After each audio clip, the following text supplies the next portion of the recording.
നമസ്കാരം. ശ്രീഭദ്ര ജ്യോതിഷം ചാനലിലേക്ക് എല്ലാ പ്രിയപ്പെട്ട പ്രേക്ഷകർക്കും വീണ്ടും സ്വാഗതം. 2025 എന്ന വർഷത്തെ ഓരോ നക്ഷത്രക്കാരുടെയും സാമാന്യമായ വിഷുഫലങ്ങളെക്കുറിച്ചാണ് നമ്മൾ ചർച്ച ചെയ്തുകൊണ്ടിരിക്കുന്നത്. ഇന്നത്തെ വീഡിയോയിൽ പൂര നക്ഷത്രക്കാരുടെ ഒരു വർഷത്തെ വിഷുഫലമാണ് നമ്മൾ കണക്കാക്കിയിട്ടുള്ളത്. ഈ വിഷുഫലം പറയുക എന്നുള്ളത് നമ്മുടെ ആചാരത്തിൻ്റെ ഒരു ഭാഗമാണ്. കേരളത്തിൽ പണ്ട് മുതലേ നിലവിലിരുന്ന ഒരു ആചാരമാണ് വിഷുഫലം പറയുക എന്നുള്ളത്. മറ്റ് ഉത്തരേന്ത്യൻ സംസ്ഥാനങ്ങളിലൊക്കെ സംവത്സര ഫലം ഗണിക്കുന്ന ഒരു രീതി ഉണ്ടായിരുന്നു. ജ്യോതിഷത്തിൻ്റെ പല മേഖലകളിലും അങ്ങനെ വർഷഫലം ഗണിക്കുന്ന ഒരു രീതി പഴയകാലം മുതൽ ഉണ്ടായിരുന്നു. അപ്പോൾ നമുക്ക് അതിൻ്റെ ഒരു പരമ്പരാഗതമായ രീതിയിൽ പറഞ്ഞു പോകാം. ശനി മീനൻ രാശിയിലും വ്യാഴം ഇടവൻ രാശിയിലും നിൽക്കെ കൊല്ലവർഷം 1200 മേടമാസം 1-ാം തീയതി തിങ്കളാഴ്ച ഉദയാൽപൂർവം 7 നാഴിക 25 വിനാഴികയ്ക്ക് ചോതി നക്ഷത്രവും തുലാക്കൂറും കൃഷ്ണപക്ഷ പ്രഥമതിഥിയും വരാഹക്കരണവും വജ്രനാമ നിത്യയോഗവും കൂടിയ സമയം മേടവിഷു സംക്രമം. അതായത് 2025 ഏപ്രിൽ 14-ാം തീയതി പുലർച്ചയ്ക്ക് മുമ്പ് 3:21 ചോതി നക്ഷത്രത്തിലൂടെ ചന്ദ്രൻ സഞ്ചരിക്കെ മേടവിഷു സംക്രമം നടന്നു. അപ്പോൾ ഈ വിഷുഫലം ഗണിക്കുന്നത് സംക്രമ നക്ഷത്രത്തെ അടിസ്ഥാനപ്പെടുത്തിയും ആ സമയത്തുള്ള തിഥി ഏതാണ്, കരണം ഏതാണ് എന്നൊക്കെ നോക്കിയാണ് ഈ വിഷുഫലം കണക്കാക്കുന്നത്. ശരിക്കും പറഞ്ഞാൽ ഗ്രഹചാരഫലമാണ് കൂടുതൽ നമുക്ക് അനുഭവിക്കാൻ കഴിയുന്നത്. വിഷുഫലം എന്ന് പറയുന്നത് ഒരു ആചാരത്തിൻ്റെ ഭാഗം എന്നുള്ളത് മനസ്സിലാക്കണം. ഈ വിഷുഫലം എന്ന് പറയുന്നത് അതേപടി നമ്മുടെ ജീവിതത്തിൽ ഫലിക്കണം എന്നില്ല. ഗ്രഹങ്ങളുടെ പൊസിഷൻ കൊണ്ടുള്ള ഫലമാണ് നമ്മുടെ കൂടുതലായിട്ടും നമ്മളെ ബാധിക്കുന്നത്. എങ്കിലും നമുക്ക് അതൊരു സിസ്റ്റത്തിൻ്റെ ഭാഗമായതുകൊണ്ട് അത് നോക്കിപ്പോകാം. ഈ സംക്രമ നക്ഷത്രത്തെ അടിസ്ഥാനപ്പെടുത്തി മറ്റ് നക്ഷത്രങ്ങളെ 6 വിഭാഗമായിട്ട് തിരിച്ചിട്ടുണ്ട്. ആദിഷഡ്കം, മധ്യഷഡ്കം, അന്ത്യഷഡ്കം, പിന്നെ ആദിശൂലം, മധ്യശൂലം, അന്ത്യശൂലം. ഇതിൽ ഈ ഷഡ്കങ്ങളെല്ലാം നല്ലതാണ്, ശൂലങ്ങൾ പ്രതികൂലവുമാണ്. ഈ വർഷത്തെ വിഷു സംക്രമ നക്ഷത്രമായ ചോതി നക്ഷത്രത്തെ ആസ്പദമായിട്ട് ചിന്തിക്കുമ്പം പൂരൻ നക്ഷത്ര ജാതര് അന്ത്യഷഡ്കം എന്ന വിഭാഗത്തിലാണ് പെടുന്നത്. അപ്പോൾ ഷഡ്കമായതുകൊണ്ട് നല്ലതാണ്. പൂരൻ നക്ഷത്രക്കാർക്ക് വിഷുഫലം വളരെ അനുകൂലമാണ്. അവർക്ക് ആഗ്രഹിക്കുന്ന കാര്യങ്ങൾ പെട്ടെന്ന് നടന്നു കിട്ടും, ഈശ്വരാനുഗ്രഹം ഉണ്ടാകും, ബിസിനസ്സിൽ ഗുണമുണ്ടാകും, തൊഴിൽ രംഗത്ത് മെച്ചപ്പെട്ട സാഹചര്യങ്ങൾ അനുഭവപ്പെടും. എന്ന് പറഞ്ഞാൽ സഹപ്രവർത്തകരുടെ സഹകരണം കിട്ടും, മേലധികാരികളുടെ സഹകരണം ലഭിക്കും. അതുപോലെ തന്നെ രോഗങ്ങളിൽ നിന്നൊക്കെ ആശ്വാസം ഉണ്ടാകും. പൊതുവെ കുടുംബത്തിലൊരു സമാധാനവും ഉണ്ടാകും. സാമ്പത്തിക വിഷമതകൾ മാറാൻ സാധ്യതയുണ്ട്. കലാകാരന്മാർക്കും രാഷ്ട്രീയക്കാർക്കും അനുകൂലമായൊരു കാലഘട്ടവുമാണ് ഈ വർഷത്തെ വിഷു സംക്രമം കൊണ്ട് ഉണ്ടായിട്ടുള്ളത്. ഈ പൂരം എന്ന് പറയുന്നത് ചിങ്ങക്കൂറിൽ വരുന്ന നക്ഷത്രമാണ്. ശനിയും രാഹുവൊന്നും അത്ര ഗുണകരമായിട്ടല്ല, അനിഷ്ടഭാവങ്ങളിലൊക്കെയാണ് അവരെ സംബന്ധിച്ച് സഞ്ചരിക്കുന്നത്. പക്ഷേ വിഷുഫലം നോക്കുമ്പോൾ പൂരം നാളിൽ ജനിച്ചവർക്ക് കൂടുതൽ ഗുണഫലങ്ങളാണ് കാണുന്നത്. ഭൗതിക സുഖങ്ങൾ കൂടുതലായിരിക്കും. അപ്പോൾ അത് നമ്മൾ മനസ്സിലാക്കേണ്ട ഇതാണ്. ഭൗതിക സുഖങ്ങൾ കൂടുതലായിരിക്കും എന്ന് പറഞ്ഞാൽ ആത്മീയ സുഖങ്ങൾ കുറവുമായിരിക്കും. എന്ന് പറഞ്ഞാൽ പൂർണ്ണമായ സന്തോഷം ഉണ്ടാവുകയില്ല. ഭൗതിക സുഖത്തിൻ്റെ പ്രത്യേകത എന്താണ്? പെട്ടെന്ന് വരും, പെട്ടെന്ന് നഷ്ടപ്പെടും. അപ്പോൾ എന്താണെങ്കിലും ഭൗതിക സുഖങ്ങൾ കുറേ ഉണ്ടാകും.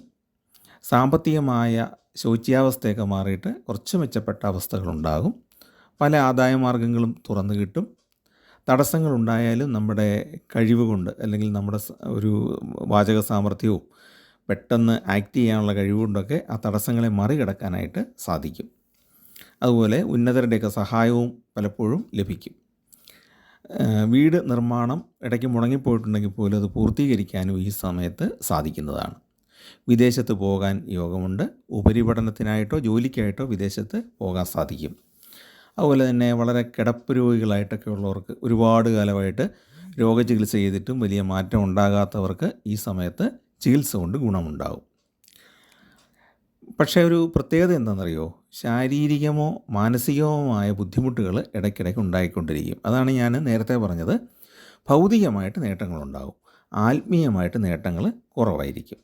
നമുക്ക് എങ്ങോട്ടും പോകാൻ പറ്റുന്നില്ല, ഒരു കെട്ടിയിട്ടിരിക്കുന്ന എന്ന് പറയില്ലേ നമ്മൾ.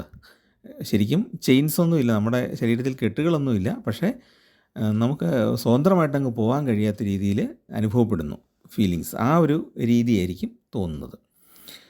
വളരെ പ്രതീക്ഷിച്ചിരുന്ന പല കാര്യങ്ങളിലും ഭാഗ്യക്കേട് അനുഭവപ്പെട്ടേക്കാം. വീട് നിർമ്മാണം പൂർത്തിയാവും, പക്ഷേ വീട് നിർമ്മാണത്തിൽ ഇടയ്ക്കിടയ്ക്ക് തടസ്സങ്ങൾ അനുഭവപ്പെടും.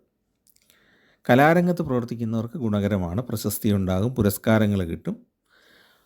ഈ എല്ലാ കാര്യങ്ങളിലും മനസ്സിനെ വിഷമിപ്പിക്കുന്ന എന്തെങ്കിലും ഒരു കാര്യം കടന്നു വന്നിട്ടേ ഗുണങ്ങളുണ്ടാകുള്ളൂ. ആ ഒരു രീതിയിലായിരിക്കും കാര്യങ്ങൾ പോകുന്നത്. കുടുംബത്തിൽ നിലനിന്നിരുന്ന അസ്വസ്ഥതകളൊക്കെ ക്രമേണ കുറഞ്ഞു വരും. ഗുണകരമായ അവസ്ഥയുണ്ടാകും. തീർത്ഥയാത്രകൾ നടത്താൻ സാധ്യതയുണ്ട്. ഭൂമി വാങ്ങാൻ തീരുമാനമെടുക്കാനായിട്ട് ഈ വർഷം സാധ്യതയുണ്ട്. ജോലിക്ക് വേണ്ടി ശ്രമിക്കുന്നവർക്ക് ജോലി ലഭിക്കും. ഔദ്യോഗിക രംഗത്ത് നേട്ടം കൈവരിക്കാൻ കഴിയും. സ്ഥലം മാറ്റം ആഗ്രഹിച്ചിരുന്നവർക്ക് അനുകൂല സ്ഥലം മാറ്റം ഉണ്ടാകും. ചോദിച്ച സ്ഥലത്തോട്ട് തന്നെ ആയിരിക്കും കിട്ടണമെന്നില്ല, പക്ഷേ നമുക്ക് നമ്മുടെ കാര്യങ്ങളൊക്കെ നടത്താവുന്ന രീതിയിലുള്ള സ്ഥലം മാറ്റം കിട്ടാൻ സാധ്യതയുണ്ട്. ആരോഗ്യനില തൃപ്തികരമാകും. പൊതുരംഗത്ത് പ്രവർത്തിക്കുന്നവർക്ക് അനുയായികളുടെ അംഗീകാരം ലഭിക്കും. പിന്നെന്താണ്, മംഗളകർമ്മങ്ങളിലൊക്കെ പങ്കെടുക്കാനുള്ള യോഗം കാണുന്നുണ്ട്. പണമിടപാടുകളിൽ കൃത്യത പുലർത്താനായിട്ട് ശ്രദ്ധിക്കും. സഹോദരങ്ങൾക്ക് ഉയർച്ചയുണ്ടാകും. അകന്നിരുന്ന കുടുംബാംഗങ്ങൾ പലരും ഇപ്പോൾ അടുത്തു വരാനുള്ള സാധ്യതയും ഉണ്ട്. പൊതുവെ നോക്കുമ്പോൾ ഔദ്യോഗിക രംഗത്ത് പ്രൊമോഷനൊക്കെ കിട്ടാനുള്ള സാധ്യതയുണ്ട്. ആരോഗ്യപരമായിട്ടും വലിയ കുഴപ്പമില്ലാത്ത അവസ്ഥയാണ്. ചികിത്സകൾ നല്ല ഡോക്ടറെയോ വൈദ്യനെയൊക്കെ കണ്ട് ചികിത്സിക്കുക. ഈ സമയത്ത് ഗുണകരമായ മാറ്റം ചികിത്സയിലൂടെ ലഭിക്കുന്നതാണ്. ഇതാണ് നമുക്ക് പൊതുവെയുള്ള ഫലങ്ങൾ, പൂരനക്ഷത്രത്തിൻ്റെ ഫലങ്ങൾ. ഇനി ആചാരപ്രകാരമുള്ള ആയം, വ്യയം, കന്തായം തുടങ്ങിയ കാര്യങ്ങളും കൂടെ നോക്കാം. ഇതെല്ലാം വിഷുഫലത്തിൻ്റെ ഒരു സിസ്റ്റമാണ്. ആയം, വ്യയം എന്ന് പറഞ്ഞാൽ വരവും ചെലവും, അത് കണക്കാക്കുക. കന്തായ ഫലം എന്ന് പറഞ്ഞാൽ ഓരോരോ പീരീഡിൽ ഓരോരോ കാലഘട്ടത്തിൽ ഒരു വർഷം തന്നെ 3 തിരിച്ചിട്ട് 4 മാസം വീതം കണക്കാക്കിയിട്ട് ആദ്യത്തെ 4 മാസം എന്താണ് അനുഭവം, രണ്ടാമത്തെ 4 മാസം എന്താണ് അനുഭവം. ഏപ്രിൽ മുതലാണ് കേട്ടോ, അതായത് വിഷു മുതലാണ് ഇത് കണക്കാക്കേണ്ടത്. വിഷു മുതൽ 4 മാസം, ഏപ്രിൽ 15 മുതൽ 4 മാസം, അടുത്ത 4 മാസം, അങ്ങനെ നോക്കണം. അങ്ങനെ നോക്കുമ്പോൾ ചിങ്ങക്കൂറിന്, പൂരനക്ഷത്രം എന്ന് പറയുന്നത് ചിങ്ങക്കൂറിലാണ് വരുന്നത്. ചിങ്ങക്കൂറിനാണ് ഈ ആയവും വ്യയവും കണക്കാക്കുന്നത്. ചിങ്ങക്കൂറിന് ആയം 11 വ്യയം 11 അതായത് ചെലവും വരവും തുല്യമാണ്. അതുകൊണ്ട് തന്നെ വലിയ സാമ്പത്തിക നഷ്ടങ്ങൾ ഉണ്ടാകുകയില്ല. കയ്യിലോട്ട് പൈസ വന്നാൽ സേവ് ചെയ്യാനും ബുദ്ധിമുട്ടായിരിക്കും. വലിയ ധനനഷ്ടവും ഉണ്ടാകില്ല, ധനലാഭവും ഉണ്ടാകില്ല. ശരാശരി ധനലാഭം ഉണ്ടാകും. പെട്ടെന്ന് ചില ധനലാഭങ്ങൾ ഉണ്ടാകാൻ സാധ്യതയുണ്ട്. പക്ഷേ അപ്പോൾ പെട്ടെന്നുള്ള ചില ചിലവുകളും വന്നു ചേരും. എപ്പോഴും 50-50 ആയിരിക്കും ഇതിങ്ങനെ, വരവും ചിലവും ഇങ്ങനെ നിൽക്കുന്നത്. പൂരനക്ഷത്രത്തിൻ്റെ കന്തായ ഫലം എന്ന് പറയുന്നത് 3, 0, 3 എന്നിങ്ങനെയാണ്. അതുകൊണ്ട് മേടം മുതൽ 4 മാസം സുഖകരമായ ജീവിതാനുഭവങ്ങളുണ്ടാകും, ധനലാഭം ഉണ്ടാകും. ചിങ്ങം മുതൽ 4 മാസം ശരാശരി സുഖാനുഭവങ്ങളെ ഉണ്ടാവുകയുള്ളൂ. ധനലാഭം കുറവായിരിക്കും, ധനവരവ് കുറവായിരിക്കും. പിന്നെ മനസ്സിന് ചെറിയ സുഖക്കുറവും ഉണ്ടാകും.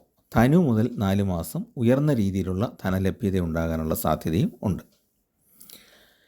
ഇത്രയുമാണ് വിഷുഫലം ചുരുക്കത്തിൽ പറഞ്ഞാൽ നമുക്ക് രേഖപ്പെടുത്താനുള്ളത്. ഇനി നമുക്ക് പരിഹാര കർമ്മങ്ങൾ, വഴിപാടുകൾ തുടങ്ങിയ കാര്യങ്ങളിലേക്ക് നോക്കാം. പൂരനക്ഷത്ര ജാതർ ദേവീ പ്രീതികരങ്ങളായ കർമ്മങ്ങൾ അനുഷ്ഠിക്കുന്നത് വളരെ ഗുണകരമാണ്. എല്ലാ മാസവും പൗർണമി വ്രതം അനുഷ്ഠിക്കാൻ കഴിയുമെങ്കിൽ വളരെ നല്ലതാണ്. ഇനി അത് സാധിച്ചില്ലെങ്കിൽ മാസത്തിലെ പൗർണമി ദിവസം ദേവീക്ഷേത്രത്തിൽ ദർശനം നടത്തിയാലും മതി. നിങ്ങളുടെ കുടുംബദേവതയും ദേവിയാണെങ്കിൽ തീർച്ചയായിട്ടും ദേവീ ദർശനം നടത്തണം. അപ്പോൾ ഒരുപാട് ഗുണങ്ങളുണ്ടാവും. ഈ തടസ്സങ്ങളൊക്കെ മാറാനായിട്ട് നല്ലതാണ്.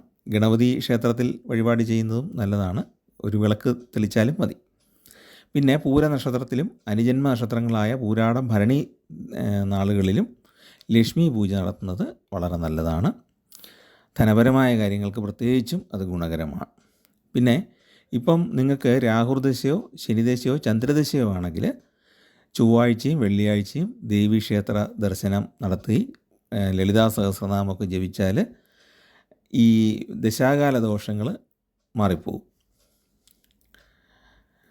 അതുപോലെ നിങ്ങൾക്ക് ധനപരമായിട്ട് നല്ല രീതിയിലാണെങ്കിൽ, അല്ലെങ്കിൽ നിങ്ങൾക്ക് ചെയ്യാൻ പറ്റുമെങ്കിൽ ദേവിക്ക് കുങ്കുമാഭിഷേകം ചെയ്യുന്നത് ഈ സമയത്ത് ഗുണകരമാണ്. പിന്നെ ആരോഗ്യ പ്രശ്നങ്ങളുള്ളവർ മഹാദേവന് കൂവളമാല സമർപ്പിക്കുക. മനസ്സിന് വിഷമം തോന്നുന്ന സമയത്ത് ഒരു ധാര വഴിപാട് കൊടുക്കുക. അപ്പോൾ മനസ്സിൻ്റെ പ്രയാസങ്ങളൊക്കെ മാറിക്കിട്ടും. അപ്പോൾ ഇതാണ് നമുക്ക് പൂര നക്ഷത്രക്കാരുടെ 2025 സാമാന്യമായ വിഷുഫലങ്ങൾ. നിങ്ങൾക്ക് ചാനൽ ഇഷ്ടപ്പെട്ടെങ്കിൽ ഒന്ന് സബ്സ്ക്രൈബ് ചെയ്യുകയും നിങ്ങളുടെ കൂട്ടുകാർക്കും പരിചയക്കാർക്കും ബന്ധുക്കൾക്കൊക്കെ ഒന്ന് ഷെയർ ചെയ്ത് കൊടുക്കുകയും ചെയ്യുക. എല്ലാവർക്കും ഈശ്വരാനുഗ്രഹം നന്നായിട്ട് ലഭിക്കട്ടെ.